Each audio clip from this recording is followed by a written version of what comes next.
महत्वाची बातमी समोर येते। नेरूळ उरण बेलापूर उरण अतिरिक्त लोकल सेवा सुरू। मुख्यमंत्री देवेंद्र फडणवीस यांनी म्हटलंय तारघर आणि गव्हाणमध्ये स्टेशन मंजूर करण्यात आले असल्याची माहिती मुख्यमंत्री फडणवीसांनी दिली। मुख्यमंत्री देवेंद्र फडणवीस यांनी पंतप्रधान केंद्रीय मंत्री अश्विनी वैष्णव यांचे आभार मानले। या निर्णयामुळे मुंबईकरांचा रोजच्या प्रवासातील मोठा त्रास कमी होणार आहे असं मुख्यमंत्री देवेंद्र फडणवीस यांनी म्हटलेलं आहे। त्यांचं ट्विट आपण आपल्या टेलिव्हिजन स्क्रीनवर पाहतोय। मोदी सरकारची मुंबईकरांसाठी खास भेट। पंतप्रधान मोदी आणि रेल्वे मंत्री अश्विनी वैष्णव यांनी माझ्या निवेदनाला मान देत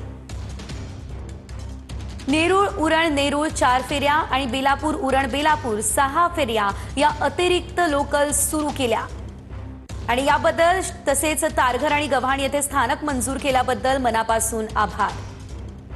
या निर्णयामुळे मुंबईकरांचा रोजच्या प्रवासातील मोठा त्रास कमी होईल आणि नवी मुंबई भागातील लाखो प्रवाशांना दिलासा मिळेल।